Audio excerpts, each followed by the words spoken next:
Hey guys, welcome back to another episode of Fish and Franks.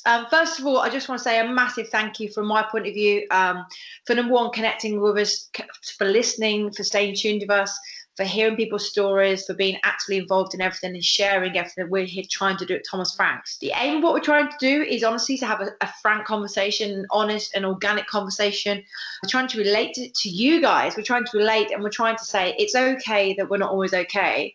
And even though we may not be on our A game, other people are struggling too, and that's okay. So these episodes, the last couple of episodes and this one today, I have a assistant catering manager from Thomas Franks who's been with the company for 3 years. Claire, good morning. Hello, nice to talk to you. How are you? Yes, good, thank you. Yeah.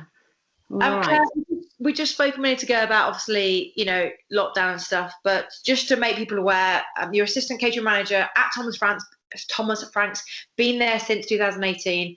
Mm-hmm. Never thought you'd say the words that you missed work. And you just said, I miss work. Well, Claire, I miss life. I really miss life. I wanted you to speak today to kind of just share and relate with people, because I truly believe that, and you just said it to me before we recorded, that you've got a job, you've got your health, you've got your family. So this means that you should be okay. And actually, I challenge you to go, we're not always okay, and it's okay not to be okay. And I would like you to just relate to people and just tell your story. Yes, I have two lovely boys. They are age 6 and nearly 9. We've got a lockdown birthday coming up in a couple of weeks. And yeah, so I am furloughed and I am at home, which obviously heavily involves homeschooling, the dread of homeschooling. So I have the sort of daily dread, I call it, when we log on and look on the class pages and think, what is it going to involve today? And yes, maths is my worst as well. I mean, year 4 maths, oh my gosh, who knew it was so hard? I've been learning arrays, factor pairs, products. We didn't do that when I was at school. That's completely I've learned it with him. That's what it's me. But a lot of Googling, and we've muddled through that lesson. I don't want to go over it. Is that like, so 2 times 2? Mm-hmm. Factor pair. So they're a factor pair, and the product would be 4. Yeah. I actually got a little bit do it. Okay. But then why do I need to know that? I don't know. That's what a lot of it. I do struggle with that. I'm like, you're never going to use this in your life, but how about teach them how to fill out a passport form, not the one ever used, or learn about how the government works, or how to fill out a mortgage application. Cooking, we've done some baking, and that's one thing that I can teach.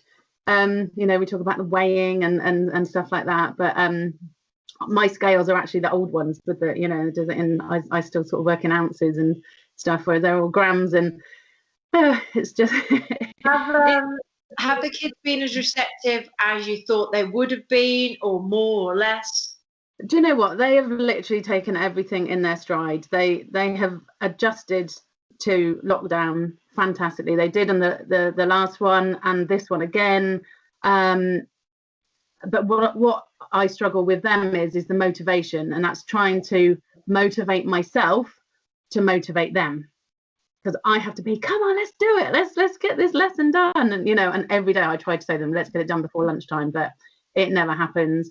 We're still 3 o'clock, still sitting there plowing through it. How have you handled, Claire, like when you obviously have a bad day, and I'm sure, do you have bad days? Be honest. Yes, absolutely. Yeah, absolutely.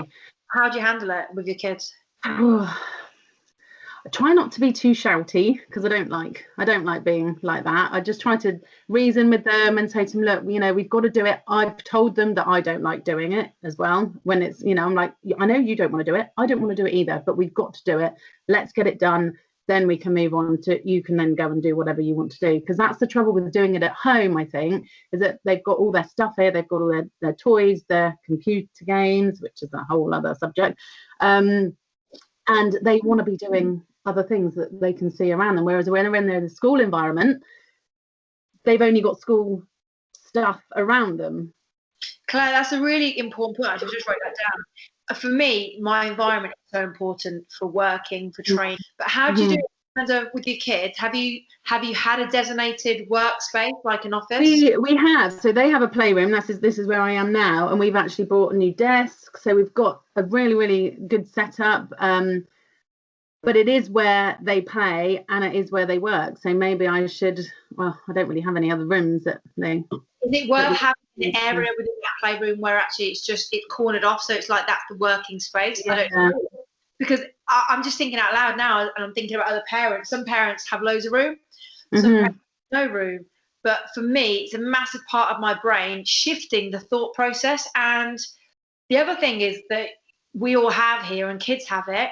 You wake up, they walk to school, or they drive to school, or they get a lift to school. That's their thinking space to switch from home.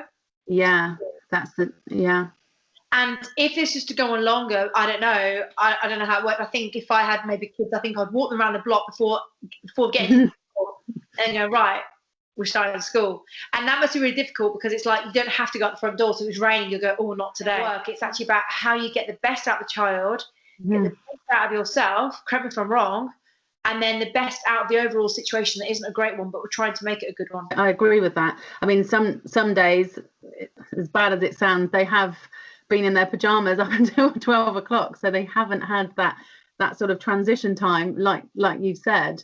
Back into routine, back into that working day and having deadlines, having times, and actually with children, there's going to be a lot of social skills that they're going to be missing growing up, which is really going to change. I think the dynamics of how the future kind of works if young people moving through the system, and it is a system. Life is a system, isn't it? But at the same time, they're going to have other skills that probably we didn't have, or just different generations didn't have.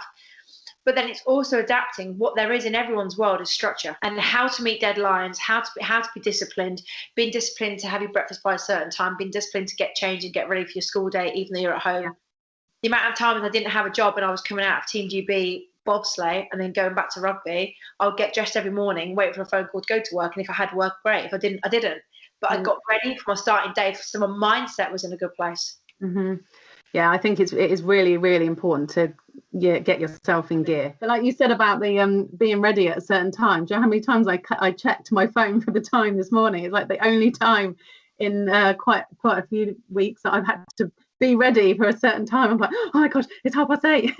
And it's like, scary, doesn't it feel scary? Yeah, I can't be late because it's haven't had to be ready for anything for quite a while. Claire, what's been your most challenging day or most challenging time with everything you're going through? Oh gosh, I think Christmas was a very, very tough one because I absolutely love Christmas. I'm a big kid. My kids love Christmas, probably through me, my influence. And I always do spend it with my mum and my sister. They actually, and my stepdad, they're all in their own bubble. They all live together just around the corner.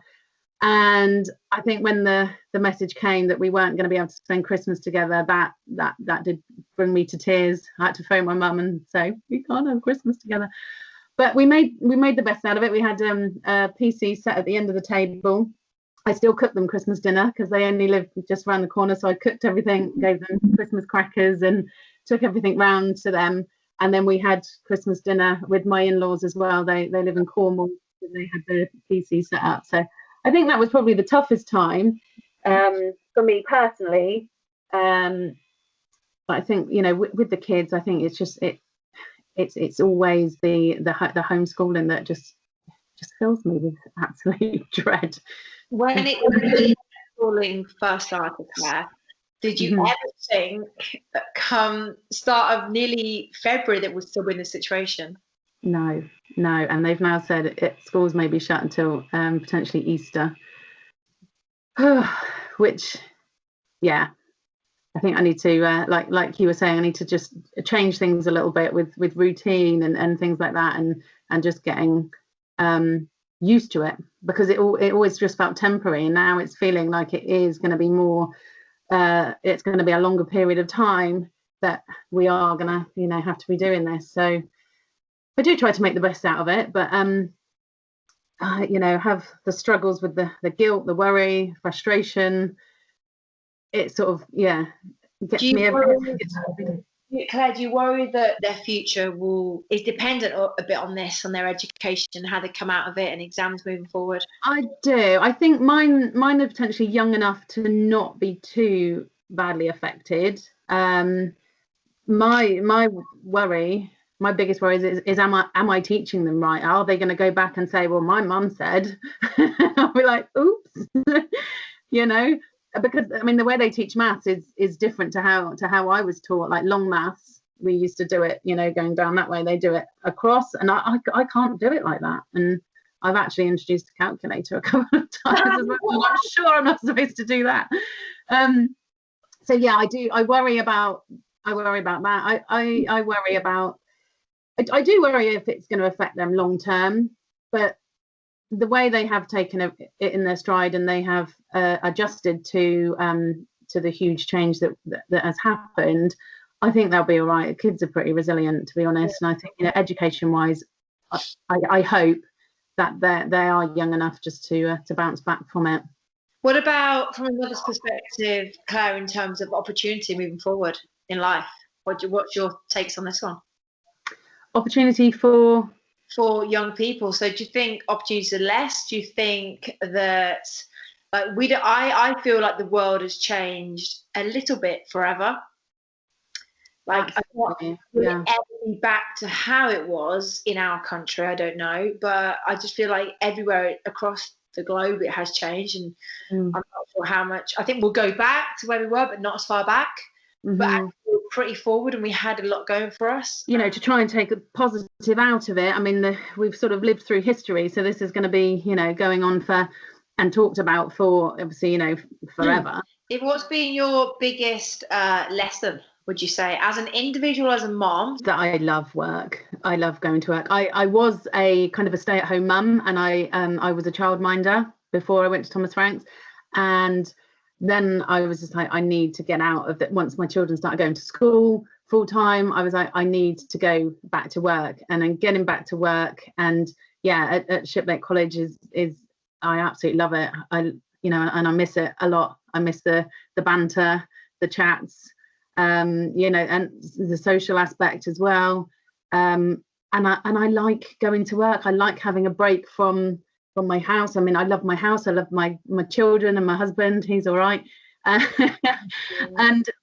coming home at the end of the day and having not seen them, and we always sit and have dinner together, and we would always have a chat about our day.